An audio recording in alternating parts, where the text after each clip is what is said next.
মুসলমান ভাইদের উপর অত্যাচার হবে আর আমরা চুপ করে থাকবো? ভারতীয় যে হিন্দুত্ববাদ সেটা শুধুমাত্র মুসলমানের প্রতি বিদ্বেষ দ্বারা সৃষ্ট। ইসরায়েলের বাইরে একমাত্র ভারতে ইসরায়েলের সমর্থন সবচেয়ে বেশি, আমেরিকার থেকে বেশি।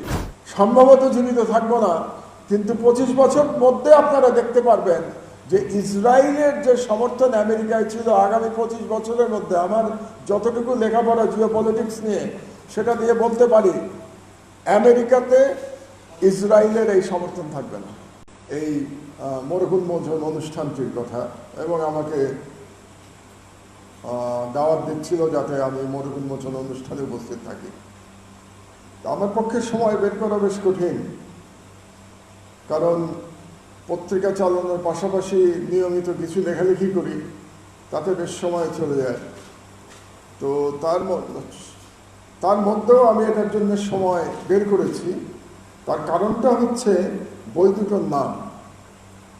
একটা হচ্ছে বাংলাদেশ জুলাই বিপ্লব, আর একটা হিন্দুত্ববাদী চরমপন্থা। এবং দুটো বইয়ের মধ্যে একটা বই বাংলাদেশের একজন লেখক লিখেছেন। আমি দেখছিলাম তিনি মূলত ব্যবসায়ী, কিন্তু বাংলাদেশ জুলাই বিপ্লবের ঘটনা প্রবাহের উপরে তিনি বইটি লিখেছেন। আরেকটি বই অনুবাদ গ্রন্থ, এটা ভারতের বই, সৈয়দ সাদাতুল্লাহ হুসাইনি বইটি লিখেছেন, এবং সেখান থেকে আজকে বাংলায় এটি প্রকাশিত হয়েছে বাংলাদেশে। এবং এই বইটির শিরোনাম হচ্ছে হিন্দুত্ববাদী চরমপন্থা, মতাদর্শগত দ্বন্দ্ব এবং মুসলমান। তো বই দুটোর যে বিষয়, এই বিষয় দেখে আমার ভালো লেগেছে, এবং আমার মনে হয়েছে যে এই ধরনের উদ্যোগকে সমর্থন করা উচিত, সহযোগিতা করা উচিত এবং উৎসাহ দেওয়া দরকার। এবং এই কারণেই আমি এই অনুষ্ঠানে আসার সম্মতি প্রদান করেছিলাম। তো বাংলাদেশ জুলাই বিপ্লব যে বইটি, সেটি প্রধানত ওই সময়ের ঘটনা প্রবাহ নিয়ে লেখা হয়েছে, এবং আমার মনে হয় এটা খুব গুরুত্বপূর্ণ এই জন্যে, এক নম্বর হচ্ছে বইটার টাইটেল আমার পছন্দ হয়েছে, বাংলাদেশ জুলাই বিপ্লব। এই বিপ্লব শব্দটা খুব কম মানুষই ব্যবহার করে থাকেন। আমি সবসময় বলি, আপনারা হয়তো আমার বক্তব্য শুনেছেন, যে আমি সবসময় জুলাইকে বিপ্লব বলি। অনেকে এটাকে অভ্যুত্থান বলেন, অনেকে এটাকে আন্দোলন বলে আরেকটু এটাকে মূল্যটা কমাতে চান, বিপ্লব স্বীকার করতে চান না। কারণ বিপ্লব স্বীকার করলে সমস্যাটা হলো যে সেটা এক ধরনের স্ট্যাটাস কো যেটা আছে এটাকে ভেঙে দেয়। একটা বিপ্লব কেন হয়? বিপ্লব হয় এস্টাবলিশমেন্টের বিরুদ্ধে, বিপ্লব হয় স্ট্যাটাস কো ভাঙার জন্য। তো স্ট্যাটাস কোটা আমরা রাখতে চাই। আমরা কারা রাখতে চাই? যারা এই রাষ্ট্রের সুবিধাভোগী, তারা স্ট্যাটাস কো রাখতে চাই। কারণ স্ট্যাটাস কো যদি থাকে, তাহলে আমার ক্ষমতা থাকবে, তাহলে আমার উন্নতির সুযোগ থাকবে, আমরা যেটাকে অনেকটা কুক্ষিগত করে রেখেছি। আর বিপ্লব বললেই একটা নতুন বন্দোবস্তের কথা চলে আসে, নতুন সিস্টেমের কথা চলে আসে।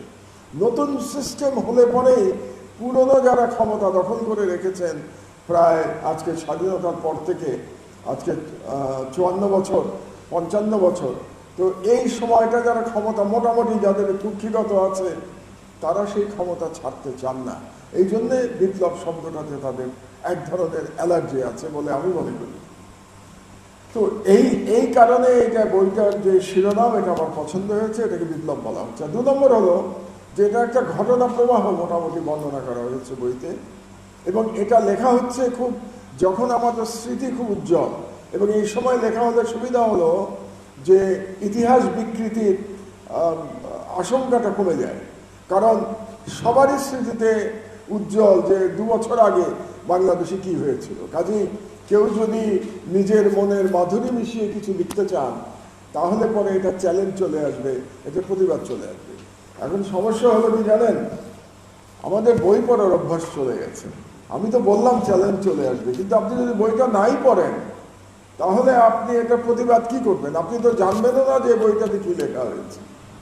এটা হলো আমাদের এক ধরনের মডার্ন টেকনোলজির সমস্যা তৈরি হয়েছে। কারণ আমরা এক ধরনের ইউটিউব বা সোশ্যাল মিডিয়া দ্বারা আমরা খুব বেশি আমাদেরকে ওই জগতের মধ্যে আমরা আটকে গেছি, আমরা স্ক্রিনের মধ্যে আটকে গেছি। স্ক্রিন বলতে আমি টেলিফোনের স্ক্রিনের কথা বলছি, টেলিভিশনের স্ক্রিনের কথা বলছি, কম্পিউটারের স্ক্রিনের কথা বলছি। বইয়ের পাতা উল্টানোর অভ্যাসটা মোটামুটি চলে গেছে আমার ধারণা। তো যাই হোক, তারপরেও এটা একটা উদ্যোগ নিয়েছেন প্রকাশক, এবং একটা বই প্রকাশ করতে গেলে প্রচুর কষ্ট করতে হয়, সময় দিতে হয়, এডিটিং করতে হয়, দেখতে হয়, বানান দেখতে হয়, প্রচ্ছদ দেখতে হয়, এবং তারপরে তার নিজের টাকা পয়সাও খরচ হয়। কারণ একটা বই প্রকাশনার পিছনে অর্থ খরচের ব্যাপারও আছে। কাজেই এই কারণে আমি মনে করেছি যে বাংলাদেশ জুলাই বিপ্লব বইটি যিনি লিখেছেন এবং যিনি প্রকাশ করেছেন তারা মহৎ কাজ করেছেন, বাংলাদেশের ইতিহাসের জন্য একটা ভালো কাজ করেছেন। এবং এই কারণেই আমি মনে করেছি যে এরকম অনুষ্ঠানে আমাদের আসা উচিত।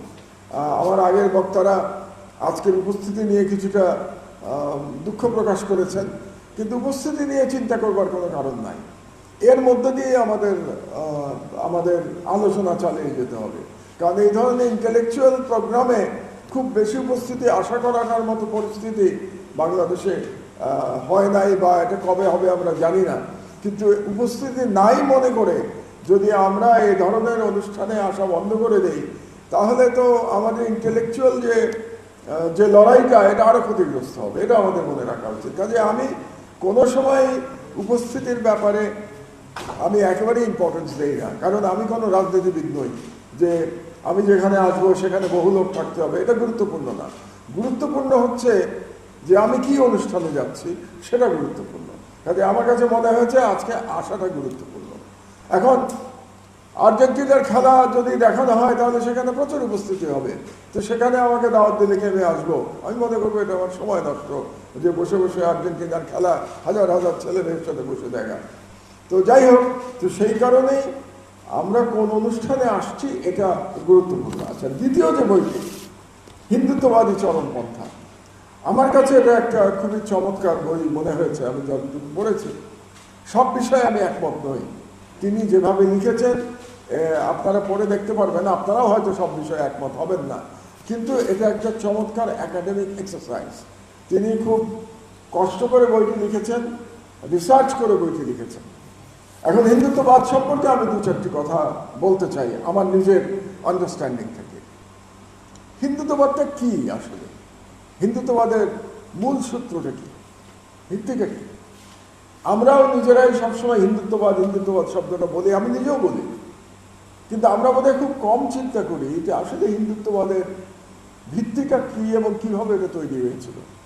এটা আমাদের জানা দরকার, এবং তৈরি হওয়ার পরে এটার বর্তমান চরিত্রটা কি, বর্তমান রূপটা কি ধারণ করেছে, এটা একটা বোঝা দরকার। আমি যদি একেবারে 1757 সালে চলে যাই পলাশির যুদ্ধে, তো পলাশির যুদ্ধে ব্রিটিশরা কাদেরকে হারিয়েছিল? মুসলমান শাসককে হারিয়েছিল। এবং মুসলমান শাসককে যেহেতু হারিয়েছিল, এবং মুসলমানদের প্রায় তখন আমরা যদি সেই কুতুবউদ্দিন আইবেক বলতে ঘুরি এবং কুতুবউদ্দিন আইবেকের দিল্লি বিজয় চিন্তা করি, সেটা হলো 1192 সালে। তো 1192 থেকে 1757 পর্যন্ত এই উপমহাদেশ মুসলমানরা শাসন করেছে। এই পিরিয়ডটা মাঝখানে কিছু ডিফারেন্স থাকতে পারে, বাট মোটামুটি এই পিরিয়ডটা মুসলমানরা শাসন করেছে। এবং 1757 সালে নবাব সিরাজউদ্দৌলার পতনের মধ্য দিয়ে মুসলমানদের পতন শুরু হয়ে যায়, মানে তাদের শাসন ব্যবস্থার পতন শুরু হয়ে যায়। তো তখন হিন্দুরা কিন্তু মোটামুটি ব্রিটিশদের তারা সাপোর্ট করেছিল, কারণ তারা মনে করেছিল যে তারা সংখ্যাগরিষ্ঠ, মুসলিমরা সংখ্যালঘিষ্ঠ ছিল। তো তারা পরাজিত হয়েছে একটি বিদেশি শক্তির মাধ্যমে, এবং প্রথম 100 বছর 1757 থেকে সিপাহী বিপ্লব পর্যন্ত ব্রিটিশদের বিরুদ্ধে যত লড়াই হয়েছে, প্রধানত লড়াই করেছে মুসলিমরা। হিন্দুরা সেই লড়াইতে মোটামুটি দর্শকের ভূমিকায় ছিল। এই ইতিহাসগুলো আমাদের নতুন করে একটু পড়া দরকার, নতুন করে চর্চা করা দরকার। এবং 1905 সাল পর্যন্ত হিন্দুরা ব্রিটিশদের সমর্থন করেছে। সমর্থন করার পরে তাহলে 1905 সালে এমন কি হলো যার জন্যে হিন্দুরা তখন ব্রিটিশদের বিরুদ্ধে যাওয়া শুরু করলো? 1905 সালে লর্ড কার্জন, এই আমাদের কার্জন হল যেটাকে বলি আমাদের সায়েন্স ফ্যাকাল্টি এখানকার ঢাকা বিশ্ববিদ্যালয়, আমাদের বলছে এই জন্য আপনারা বোধহয় জানেন আমি ঢাকা বিশ্ববিদ্যালয়েরও ছাত্র, কিন্তু বেসিক্যালি বইয়ের ছাত্র, কিন্তু আমি ঢাকা বিশ্ববিদ্যালয়ের ছাত্র যেহেতু আমি আইবিএতে পড়াশোনা করেছি, এই পাশেই আইবিএ বিল্ডিং। দিনের পর দিন এসছি, সন্ধ্যার সময় আসতাম, মধুর ক্যান্টিনে বহুদিন চা খেয়েছি বসে বসে। তো যেটা বলছিলাম, তো এই কার্জন যখন লর্ড কার্জন বঙ্গভঙ্গ করলেন 1905 সালে, এই তখনই ব্রিটিশদের সাথে হিন্দুদের যে সুসম্পর্ক ছিল সেটার ভাঙন শুরু হলো, এবং হিন্দুত্ববাদের উত্থানও মোটামুটি 1905 সালের পর থেকে। তো এত পুরনো ইতিহাস বর্ণনা করলে বহু সময় চলে যাবে, শুধু আপনাদেরকে প্রেক্ষাপটটা আমি বলে রাখলাম। এবং মজার ব্যাপার হলো যে হিন্দুত্ববাদীরা 1905 সালে বঙ্গভঙ্গের বিরোধিতা করেছিল, তারা তখন বলেছিল আমাদের মাকে ভাগ করা হচ্ছে। মা বলতে তারা বাংলাকে, তারা ভারতকে বুঝিয়েছিল তাদের মাকে ভাগ করা হচ্ছে। সেই একই হিন্দুত্ববাদীরা 1947 সালে 180 ডিগ্রি উল্টে গিয়ে তারা মাকে কাটবার ব্যবস্থা করেছিল। একই হিন্দুত্ববাদীরা 1947 সালে যারা বাংলাকে ভাগ করেছিল তারা কিন্তু হিন্দু ছিল, হিন্দুরাই বাংলা ভাগ করতে চেয়েছিল। মুসলিমরা কিন্তু বাংলাকে ইউনাইটেড রাখতে চেয়েছিল, তারা পাকিস্তান চেয়েছিল, কিন্তু একটা পর্যায়ে এসে তারা মনে করেছিল যে বাংলা ইউনাইটেড থাকতে পারে। এবং পাকিস্তান আন্দোলনে যিনি প্রধান ব্যক্তি ছিলেন মোহাম্মদ আলী জিন্নাহ, তিনিও বাংলা এক রাখার বিরুদ্ধে ছিলেন না। কারণ সরওয়ার্দী সাহেব যখন বললেন, হোসেন শহীদ সরওয়ার্দী, যে আমরা বেঙ্গলকে এক রেখে আমরা আলাদা স্বাধীন রাষ্ট্র গঠন করব, মোহাম্মদ আলী জিন্নাহ তাতে এক ধরনের মৌন সম্মতি দিয়েছিলেন।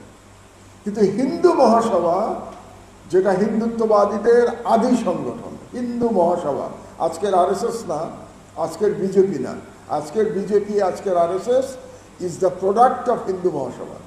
এই হিন্দু মহাসভার যারা নেতা ছিলেন তারা বাধ্য করলেন বাংলা ভাগ করার জন্য। কেন ভাগ করলেন? কারণ তারা মুসলমান সংখ্যাগরিষ্ঠ কোনো রাষ্ট্রের নাগরিক থাকতে চান নাই। তারা বলেছিলেন মুসলমানদের শাসনের অধীনে আমরা থাকবো না, কাজেই বাংলা ভাগ হতে হবে। এবং তখন এই একজন বাঙালি হিন্দু কিন্তু তাদের প্রধান নেতা ছিলেন, কয়েকজন নেতা ছিলেন, তার মধ্যে একজন প্রধান নেতা, তার নাম ছিল শ্যামাপ্রসাদ। শ্যামাপ্রসাদ মুখার্জি, তিনি হিন্দু মহাসভার নেতা ছিলেন। তো তিনি মানে মোটামুটি লিড দিয়েছিলেন 1947 সালে বাংলা ভাগ করার জন্য। তো এই কাহিনীগুলো আপনাদের বর্ণনা করছি হিন্দুত্ববাদের সূত্রটা বুঝবার জন্য। হিন্দুত্ববাদের মজার ব্যাপারটা হচ্ছে, হিন্দুদের ভগবান তো অনেক, একটা ভগবান। আমি কিন্তু আগেই বলে রাখি, আমি হিন্দুদের যে সমস্ত পৌরাণিক বইপত্র আছে, হিন্দুদের ধর্মগ্রন্থ যেগুলো আছে, সেগুলো মোটামুটি পড়বার চেষ্টা করেছি, আমি পড়েছি।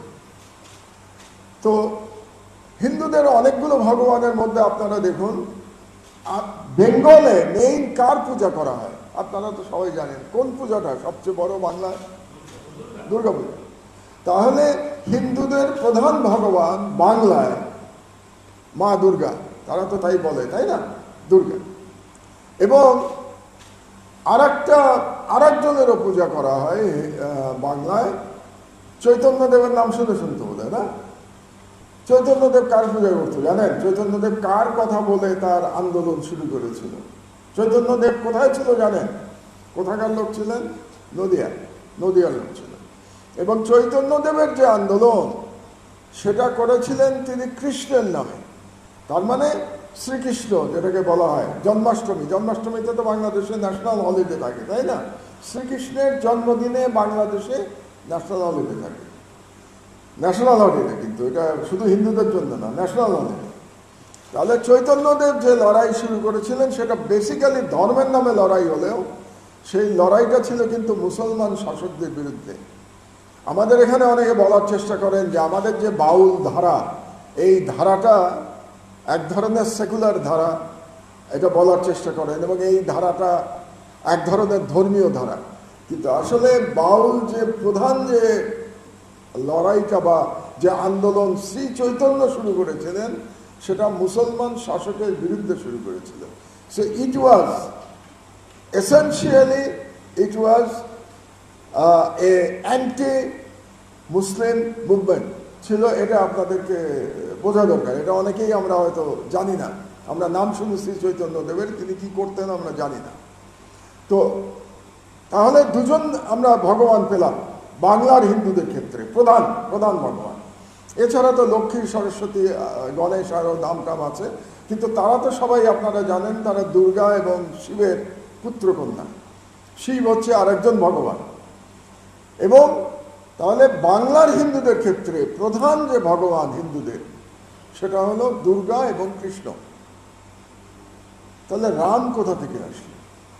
ইন্ডিয়াতে প্রধান এই মুহূর্তে হিন্দুত্ববাদের প্রধান আইকনকে, ইন্ডিয়ান হিন্দুত্ববাদের রাম। তাহলে রাম ছিল নর্থ ইন্ডিয়ান, নর্থ ইন্ডিয়ানদের প্রধান দেবতা হচ্ছে রাম। ইস্ট ইন্ডিয়ার প্রধান দেবতা দুর্গা এবং কৃষ্ণ। আবার মহারাষ্ট্রের প্রধান দেবতা হচ্ছে গণেশ। ওখানে গণেশ পূজা সব থেকে বেশিভাবে উদযাপন করা হয়। গণেশ হলো দুর্গার পুত্র। আমি এই কথাগুলো এই জন্যে বলছি যে তাহলে হিন্দুত্ববাদ যখন আমরা বলতে যাই, এটার যদি থিওলজিক্যাল কনসেপ্ট আমরা চিন্তা করি, তো theological concept is very confusing.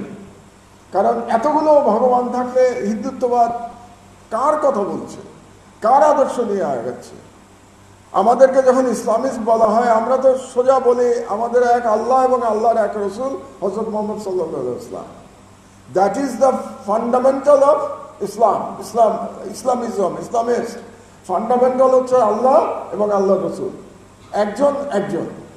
কিন্তু হিন্দুদের ক্ষেত্রে এতগুলো ভগবান। তাহলে হিন্দুত্ববাদ, আচ্ছা রাম কোত্থেকে আসলো? রাম হলেন, আগেই বললাম, রামায়ণ থেকে এসছে রাম, তাই না? রামায়ণের কাহিনী থেকে রাম। মহাভারতে কিন্তু রামের নাম নাই। মহাভারত ওদের দুটো আপনার পৌরাণিক বই, একটা হচ্ছে মহাভারত আর একটা রামায়ণ। মহাভারত শ্রীকৃষ্ণের কাহিনী, মহাভারত অর্জুনের কাহিনী, অর্জুন পঞ্চপাণ্ডবের কাহিনী হলো মহাভারত, আর রামায়ণ হলো রামের কাহিনী। আবার সাউথ ইন্ডিয়াতে যদি যান, তাহলে সাউথ ইন্ডিয়াতেও কিন্তু হিন্দুরা থাকে। সাউথ ইন্ডিয়াতে রাম কিন্তু হিরো না, সাউথ ইন্ডিয়ার হিরো রাবণ। এটা আপনারা সবাই অবাক হয়ে যাবেন শুনলে। সাউথ ইন্ডিয়ার হিরো ইজ নট রাম, বরং রামের কুশপুত্তলিকা দাহ করা হয় সাউথ ইন্ডিয়াতে। কিন্তু তারাও হিন্দু, তাদের কাছে রাম হচ্ছে হিরো তাদের। কারণ রামকে বলা হয় তিনি সাউথ ইন্ডিয়ার ছিলেন। কারণ রাবণ কে ছিলেন? রাবণ বলা হয় তিনি শ্রীলঙ্কার রাজা ছিলেন, সিংহলের রাজা ছিলেন রাবণ। সুতরাং সাউথ ইন্ডিয়ার কাছে রাবণ ইজ এ হিরো। তো হিন্দু ধর্মের মধ্যে থিওলজিক্যালি বেশ কমপ্লিকেশন আছে। আচ্ছা, তো এটা কেন বলছি আমি? তাহলে হিন্দুত্ববাদ কি করে জন্ম নিল? হিন্দুত্ববাদ যে মডার্ন যে চেহারা আপনারা দেখতে পাচ্ছেন, মানে বিজেপির হিন্দুত্ববাদের চেহারা, মডার্ন চেহারা যেটা দেখতে পাচ্ছেন, যেটা এখন মুসলমানদের কি বলে, জয় শ্রীরাম বলতে হবে। মুসলমানদের ধরে ধরে কি বলে ইন্ডিয়াতে এখন, জয় শ্রীরাম বলতে হবে, জয় কৃষ্ণ বলতে হবে বলে না কিন্তু, কিংবা জয় দুর্গা বলতে হবে এটা বলে না, বলে জয় শ্রীরাম বলতে হবে। এই রামের আগমনটা হলো বাবরি মসজিদ থেকে। কারণ মাইথোলজিক্যালি ধরে নেওয়া হয় যে অযোধ্যাতে রামের জন্মভূমি ছিল। তো রামের কাহিনী নিয়ে অনেক কিছু বলা আছে, আমি বিশেষ বলতে চাই না, বললে পরে এটা যারা হিন্দু তাদের হয়তো আবার কি বলে ধর্মীয় অনুভূতিতে তাদের আঘাত লাগতে পারে। তো আমি কোনো ধর্মীয় অনুভূতিতে আঘাত লাগার কথা বলছি না, কিন্তু আমি আজকে শুধুমাত্র একাডেমিক ডিসকাশন করছি। আমি একটাও এই ধর্ম ভালো এই ধর্ম খারাপ একটা শব্দ উচ্চারণ করি নাই। আমি শুধু ইতিহাস বর্ণনা করছি, আমি হিন্দু মাইথোলজি থেকে বর্ণনা করছি। তো এই যে রামের জন্মভূমি, আপনার রবীন্দ্রনাথের একটা কবিতা আছে, সেই কবিতায় দেখবেন সেখানে বলা হচ্ছে রামায়ণের লেখক বলা হয় বাল্মীকিকে, এবং সেখানে রবীন্দ্রনাথ বাল্মীকিকে বলছেন যে ভগবান বাল্মীকিকে বলছে যে তুমি যা রচনা করবে সেটাই রামায়ণ। তার মানে লেখককে বলে দেওয়া হচ্ছে যে তুমি যা রচনা করবে সেটাই রামায়ণ, এবং বলা হচ্ছে বাল্মীকি নাকি রামের জন্মের আগে রামায়ণ লিখেছিলেন। তো এই ধরনের রবীন্দ্রনাথের কবিতা থেকে আমি বলছি, বই নিয়ে আসলে আপনাদেরকে কবিতা শোনাতে পারতাম রবীন্দ্রনাথের, তো সেটা নিয়ে আসি নাই, আর বয়স হয়ে গেছে, এত মুখস্থ নাই, একসময় মুখস্থ ছিল, এখন মনে করতে পারছি না। তো সুতরাং রামটা হলো যে বলা হয়ে থাকে যে অযোধ্যা রামের জন্মভূমি, আবার নেপালও দাবি করে যে নেপালে রামের জন্মভূমি, নেপালের একটা অংশ কিন্তু দাবি করে রামের জন্ম হয়েছিল নেপালে।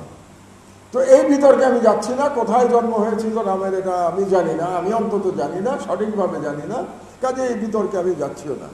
কিন্তু রামটা আসলো এই কারণে, it is a political movement. Political মুভমেন্টটা কি? বাবরি মসজিদকে বলা হলো যে ওখানে একটা মন্দির ছিল, অযোধ্যা রামের জন্মভূমি, সেখানে মন্দির ছিল, সেই মন্দির ভেঙে মোগল সম্রাট বাবর একটা মসজিদ বানিয়েছিলেন। দাবির কথা বলছি আমি, সত্য মিথ্যা বলি নাই, এর কোনো ঐতিহাসিক প্রমাণ নাই, বলা হয়ে থাকে। এবং বিজেপির আন্দোলন শুরু হলো এই বাবরি মসজিদ ভাঙার থেকে শুরু করে। এই কারণে ইন্ডিয়ান হিন্দুত্ববাদের যে চেহারা, সেটা এখন রামকে সেন্টার করে এই চেহারাটা তৈরি হয়েছে, রামকে সেন্টার করে। তাহলে হিন্দু, আমরা অনেকগুলো ভগবানের কথা বললাম, রাম, কৃষ্ণ, দুর্গা, গণেশ এবং আরও অসংখ্য এরকম আপনারা ভগবানের দেখা পাবেন হিন্দু মাইথোলজি যদি আপনারা পড়েন। তাহলে মূল ভিত্তিটা কি হিন্দুত্ববাদের?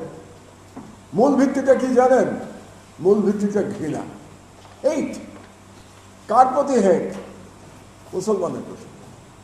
That is the basis of হিন্দুত্ববাদ। হিন্দুত্ববাদ এবং হিন্দু এক জিনিস না কিন্তু, যেমন জায়নিজম অ্যান্ড জু এক জিনিস না, সেরকম হিন্দুত্ববাদ এবং হিন্দু এক জিনিস না। এবং কতটা হেইটের উপরে দাঁড়িয়ে আছে হিন্দুত্ববাদ, বর্তমানের ভারতের হিন্দুত্ববাদ, সেটা আপনি একটা কদিন আগে আমি পড়ছিলাম যে নেতানিয়াহু সে এক বক্তৃতায় বলেছে যে পৃথিবীতে সবথেকে বেশি জনপ্রিয়তা বা সবথেকে বেশি সমর্থন ইসরায়েলের এখন ভারতে। ইসরায়েলের বাইরে একমাত্র ভারতে ইসরায়েলের সমর্থন সবচেয়ে বেশি, আমেরিকার থেকে বেশি। আমেরিকা কিন্তু চেঞ্জ হচ্ছে, ইয়াং আমেরিকানরা এখন ইসরায়েলকে তারা নিজেদেরকে এক ধরনের লাইবিলিটি ভাবতে শুরু করেছে, বোঝা ভাবতে শুরু করেছে।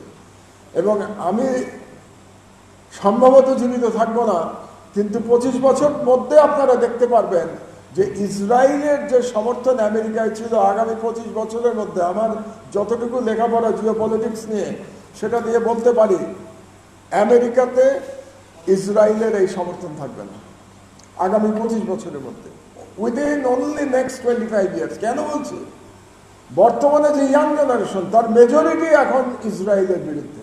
তো এই ইয়াং জেনারেশন যখন ক্ষমতায় যাবে, আমি ধরে নিচ্ছি আজ থেকে 25 বছর পরে এই ইয়াং জেনারেশন হবে the main establishment of America.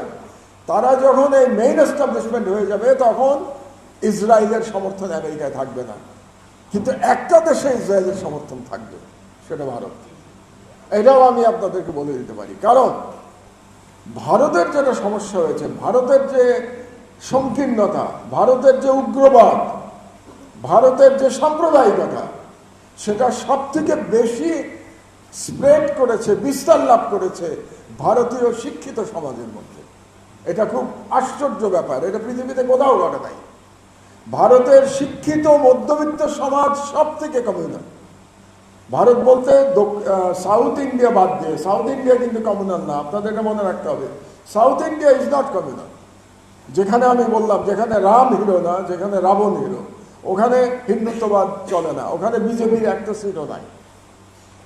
কিন্তু নর্থ ইন্ডিয়াতে প্রচণ্ডভাবে তারা কমিউনাল, এবং নর্থ ইন্ডিয়ার সব প্রফেসররা, সব নাম করা, সব পিএইচডি নাম করা সায়েন্টিস্ট, তারা সব কমিউনাল হয়ে গেছে, মধ্যবিত্তরা সব কমিউনাল হয়ে গেছে।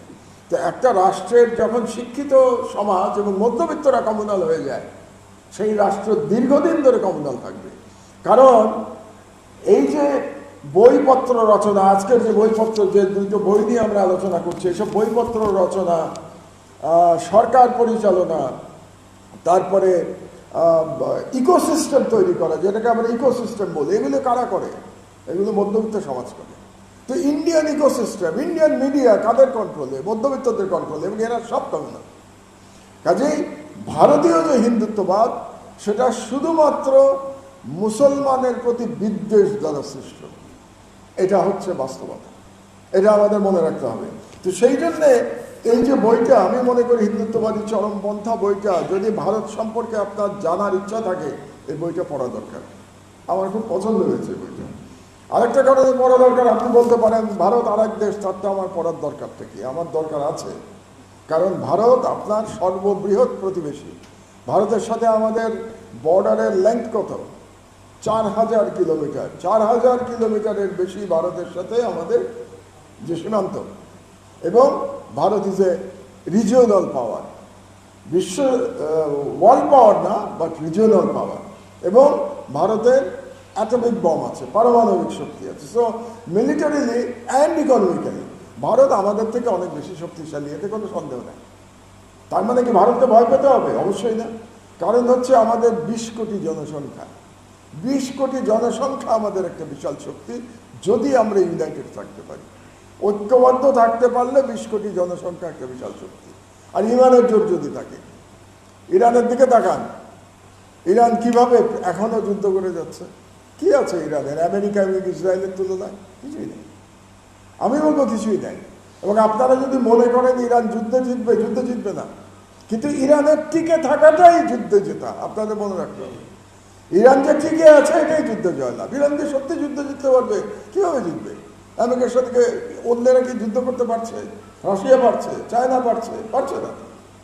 পারবে হয়তো, আজ থেকে 50 বছর পরে পারবে। আল্লাহ কোরআন শরীফে বলেছেন না, যে আমি যদি এক দল দিয়ে আর এক দলকে প্রতিহত না করতাম, তাহলে পৃথিবী কোনো শৃঙ্খলা থাকতো না পৃথিবীতে, বলেছেন না আল্লাহ। এবং আমরা যদি গত 3000 বছরের মানব সভ্যতার ইতিহাস পড়ি, তাহলে একের পর এক সাম্রাজ্য পরিবর্তন হয়েছে না। একসময় পার্সিয়ান সাম্রাজ্য পৃথিবীর সর্বপ্রথম ইন্টারকন্টিনেন্টাল ইম্পেরিয়াল পাওয়ার ওয়াজ পার্সিয়া। ইন্টারকন্টিনেন্টাল ইম্পেরিয়াল পাওয়ার। এই জন্য বলছি যে পার্সিয়া কোথায়? পার্সিয়া এশিয়াতে, কিন্তু গ্রিস পার্সিয়ার অধীনে ছিল, গ্রিস ইউরোপে। সুতরাং ইউরোপের একটা বড় অংশ পার্সিয়ার অধীনে ছিল, ইন্ডিয়া পার্সিয়ার অধীনে ছিল। আমি বলছি যখন দারিউস এবং সাইরাস, তারা যখন পারস্যের রাজা ছিলেন, সেই সময়, মানে ধরেন খ্রিস্টের জন্মের 500 বছর আগে, Persian was the greatest civilisation and greatest world power. তারপরে পার্সিয়ানরা হেরে গেছে। কারা এসছে? রোমানরা এসছে, বাইজেন্টাইনরা এসছে। তারপরে বাইজেন্টাইনরা হেরে গেছে। কারা এসছে? মুসলিমরা এসছে। কারণ আপনাদের নিশ্চয়ই মনে আছে, আপনারা যারা ইসলামের ইতিহাসের ছাত্র, তারা জানেন 636 খ্রিস্টাব্দে, এটা অবিশ্বাস্য যে তখনকার হযরত ওমর রাদিয়াল্লাহু আনহুর, তখন উনি ছিলেন খলিফা, এবং আবার ছিলেন মিলিটারি লিডার ছিলেন মুসলিমদের খালিদ বিন ওয়ালিদ এবং উবাইদা ইবনে জাররা। তারা একই সঙ্গে পারস্য সাম্রাজ্য এবং বাইজেন্টাইন সম্রাট, দুটা শক্তিকে একই সঙ্গে পরাজিত করেছিল। কাদেসিয়ার যুদ্ধে হারিয়েছিলেন পারস্য সম্রাটকে, এবং ইয়ারমুকের যুদ্ধে হারিয়েছিলেন বাইজেন্টাইন সম্রাটকে। এটা ভাবা যায়? পৃথিবীতে তখন 3টে শক্তি, মুসলিম, পার্সিয়া, বাইজেন্টাইন। বাইজেন্টাইন অ্যান্ড পার্সিয়াকে একই সঙ্গে মুসলমানরা হারিয়েছিল। মুসলমানরা সংখ্যায় কত ছিল? খুবই কম। কারণ তাদের ইমানের শক্তি ছিল, আর সবচেয়ে বড় কথা, আল্লাহ চেয়েছিলেন। আল্লাহ তো বলেছেন, হও বললেই হইয়া যায়। তো সুতরাং আল্লাহ চেয়েছিলেন, এবং মুসলমানদের ইমানের শক্তি ছিল, সেই জন্য মুসলমানরা এটা জয়লাভ করেছিল। তারপরে মুসলমানরা পরাজিত হয়েছে। এই যে সাইকেল, এই সাইকেলে আপনি নিশ্চিন্ত থাকুন, আমেরিকাও পরাজিত হবে। সময়ের ব্যাপার মাত্র। 100 বছর আগে যান, 100 বছর আগে ব্রিটিশ সাম্রাজ্য সম্পর্কে কি বলা হতো জানেন? ব্রিটিশ সাম্রাজ্যে সূর্য অস্ত যায় না। মানে ব্রিটিশ সাম্রাজ্য এত বড় যে সেখানে কখনো সূর্য অস্ত যায় না। সেই ব্রিটিশরা আজকে কোথায়? ইউরোপের একটা ক্ষয়িষ্ণু শক্তি, ইউরোপের একটা ছোট শক্তি। ইউরোপেরও 1 নম্বর না। জার্মানি ব্রিটিশদের থেকে অনেক পাওয়ারফুল, এমনকি হয়তো ফ্রান্সও পাওয়ারফুল ইংল্যান্ডের চেয়ে। আর এখন America is the largest military power, largest economic power. But আমেরিকার বয়স কত? আমেরিকার বয়স 250 বছর। আমি যদি আমেরিকার রাষ্ট্রের বয়স চিন্তা করি, 250 বছরের দেশ, নাথিং, কোনো ইতিহাস নাই। মেবি 50 বছর পরে দেখবেন আমেরিকার 1 নম্বর নাই। আল্লাহর নিয়মই তাই। আল্লাহ এইভাবেই এক দলকে আর এক দল দিয়ে প্রতিহত করবেন, যেটা কোরআন শরীফে আল্লাহ বলেছেন। তো যে কথাটা আমি বলার চেষ্টা করছিলাম সেটা হলো, আমাদের জন্য ভারতের রাজনীতি বোঝাটা খুব জরুরি। এটা বুঝতে হবে আমাদেরকে, এবং বুঝতে পারলেই আমরা প্রস্তুত থাকতে পারবো, যাতে করে আমাদের কি ইচ্ছা, আমাদের ইচ্ছা হচ্ছে আমাদের স্বাধীনতা রক্ষা করা। এই তো, আমাদের তো কোনো টেরিটোরিয়াল অ্যাম্বিশন নাই। আমরা তো অন্য কোনো দেশের জায়গা চাচ্ছি না, আমরা তাদের সম্পদ দখল করতে চাচ্ছি না, আমরা আমাদের স্বাধীনতা নিয়ে, আমাদের ইসলাম নিয়ে আমরা বাঁচতে চাচ্ছি। এটাই তো আমাদের কাম্য। এবং আমাদের মেইন এক্সটার্নাল থ্রেটকে, মেইন এক্সটার্নাল থ্রেট ভারত। কারণ ভারত সবচেয়ে বড়, ভারত সবচেয়ে শক্তিশালী। এই কারণে ভারত আমার, এবং ভারত আমার নেইবার, এই কারণে ভারত আমার সব থেকে বড় থ্রেট। শত্রু শব্দটা আমি ব্যবহার করছি না, আমি বলছি হুমকি, সবচেয়ে বড় হুমকি আমার জন্য। সুতরাং তাকে যদি মোকাবেলা করতে হয়, তাহলে শুধু গায়ের জোরে মোকাবেলা করলে হবে না, ইন্টেলেকচুয়ালি মোকাবেলা করতে হবে। একটু আগে আমি প্রফেসর সাহেবকে বলছিলাম, মুসলমানের পতন হয়েছে যেদিন আমাদের ইন্টেলেকচুয়াল পতন হয়েছে, সেদিন আমাদের পতন হয়েছে। আজকেও তো সারা পৃথিবীর 50% এনার্জি মুসলমানদের হাতে। কিন্তু আজকেই আমার দেশে বোধহয় একটা স্টোরি আছে যে টপ 15 জিডিপির মধ্যে কোনো মুসলমান দেশ নাই। আমার দেশ, আমার পত্রিকাতেই আছে আজকে, টপ 15-এর মধ্যে কোনো মুসলিম কান্ট্রি নাই জিডিপি। এক্সপোর্ট আইটেমের মধ্যে 80% এক্সপোর্ট আইটেম ওয়ার্ল্ড ট্রেডে সব মুসলিম ওয়ার্ল্ডের বাইরে। তো আপনি কিভাবে ফাইট করবেন? আপনি ইকোনমিক্যালি পারবেন না, আপনি মিলিটারিলি পারবেন না। আপনার মিলিটারি আরব বিশ্বগুলো কি করছে? সব মার্কিন যুক্তরাষ্ট্র থেকে অস্ত্র কিনছে। শুধু আরব বিশ্ব কেন, টার্কির মতো দেশ মার্কিন যুক্তরাষ্ট্র থেকে অস্ত্র কিনছে। তো আপনি মার্কিন যুক্তরাষ্ট্রের কাছ থেকে অস্ত্র কিনে নিজেকে রক্ষা করবেন? পারবেন না তো রক্ষা করতে। তাহলে কেন কিনতে হচ্ছে আপনাকে মার্কিন যুক্তরাষ্ট্রকে অস্ত্র? বিকজ আপনি আপনার অস্ত্র বানানোর টেকনোলজি আপনার কাছে নাই। টেকনোলজি নাই কেন? কারণ আপনি ইন্টেলেকচুয়ালি পরাজিত হয়ে গেছেন। আব্বাসিদ খলিফার সময় মুসলিম ওয়ার্ল্ড ইন্টেলেকচুয়ালি 1 নম্বরে ছিল, এই জন্যই তারা এত পাওয়ারফুল ছিল। খলিফা মামুন যখন খলিফা ছিলেন, তখন যে বাইতুল হিকমা, সেখানে সব দুনিয়ার, আজকে আমেরিকার কথা বলি না আমরা, যে নোবেল লরিয়েটরা সব আমেরিকা, আর বাইতুল হিকমাতে সব পৃথিবীর যত ব্রেন সব বাইতুল হিকমাতে ছিল তখন। তা আমরা যদি আবার নতুন করে বাইতুল হিকমা তৈরি করতে না পারি, তাহলে আমরা এই 200 কোটি মুসলমান থাকবো, কিন্তু অত্যাচারিত হতে হবে, যেভাবে ভারতে মুসলমানরা অত্যাচারিত হচ্ছে। নামাজ পড়ার অধিকার নাই, নিজের ধর্মের অধিকার নাই, নিজের বাড়িতে নামাজ পড়তে পারে না। এটা বাদই দেন, মসজিদ বাদই দেন, যে মসজিদে নামাজ পড়তে, নিজের বাড়িতে, ইউপিতে নিজের বাড়িতে ছাদে নামাজ পড়ছিল, অ্যারেস্ট করে নিয়ে গেছে যে ছাদে নামাজ পড়তে পারবে না, নামাজ পড়তে হবে ঘরের ভিতরে, নিজের বাড়ির ছাদে নামাজ পড়তে পারে। মুশকিল হচ্ছে যে আমাদের দেশে এগুলো নিয়ে আমরা আলোচনা করি না, আমরা আলোচনা করতে সংকোচ বোধ করি। কেন কেন সংকোচ বোধ করি? আমরা বানিয়ে না বললেই তো হলো। আপনি বানিয়ে কথা বলবেন না, আর আপনি এমন কিছু বলবেন না যাতে আমাদের দেশের সংখ্যালঘুরা নিরাপদ না থাকে, এরকম কিছু বলবেন না। কিন্তু তাই বলে অন্য দেশে মুসলমান ভাইদের উপর অত্যাচার হবে আর আমরা চুপ করে থাকবো? প্রশ্নই আসে না। এটাই হচ্ছে সবচেয়ে বড় কথা। কাজেই আমি মনে করি এই যে দুটো বই আজকে আমরা মোড়ক উন্মোচন করতে যাচ্ছি কিছুক্ষণ পরে, এটা অত্যন্ত ভালো কাজ করেছেন যিনি করেছেন, আনাস প্রকাশক যারা লিখেছেন, তাদেরকে আমি মোবারকবাদ জানাই। এবং এই কাজটা আমাদের অব্যাহত রাখতে হবে। সেটাতে আপনি মানুষ আসুক আর না আসুক, এরকম অনুষ্ঠানে উপস্থিতি কম হোক বেশি হোক, ওই যে একটা কথা আছে, আমার সেই রবীন্দ্রনাথের কথা বলতে হয় যে যদি তোর ডাক শুনে কেউ না আসে তবে একলা চলবে। তো একলাই চলতে হবে, সমস্যা কি? আমি একবার বলেছিলাম, আপনার একটু আগে বলেছিলেন, আমি একাই লড়াই করি। আজ থেকে কখন, তখন জুলাই বিপ্লব কারো মাথায় ছিল না, 2018 সালে। আজকে তো 2026 সালে আমরা কথা বলছি। 2018 সালে আমি বলেছিলাম আমি একলাই লড়াই করি। তা আমার সাধ্য মতো আমি করেছি, যতটুকু সাধ্য ছিল। এর চেয়ে বেশি সাধ্য আল্লাহ আমাকে দেন নাই। যতটুকু আল্লাহ দিয়েছেন আমি লড়াই করবার চেষ্টা করেছি, এবং এই লড়াইটা আমাদের অব্যাহত রাখতে হবে। তবে লড়াইটা অব্যাহত রাখতে গেলে আপনি ইন্টেলেকচুয়ালি আপনাকে সুপিরিয়র হতে হবে। ইন্টেলেকচুয়াল সুপিরিয়রিটি আপনি যদি না করতে পারেন তাহলে আমি সাকসেসফুলি লড়াই করতে পারবো না। তো আমি মনে করি এর মাধ্যমে আমাদের পথ চলা শুরু হবে, এবং এই ধরনের আরও অনেক বই রচিত হবে, এবং আনাস আরও মন খারাপ না করে আরও অনেক বই সে প্রকাশনা করবে। আমি তাকে ধন্যবাদ জানিয়ে আমার বক্তব্য শেষ করছি। আল্লাহ হাফেজ। বাংলাদেশ জিন্দাবাদ।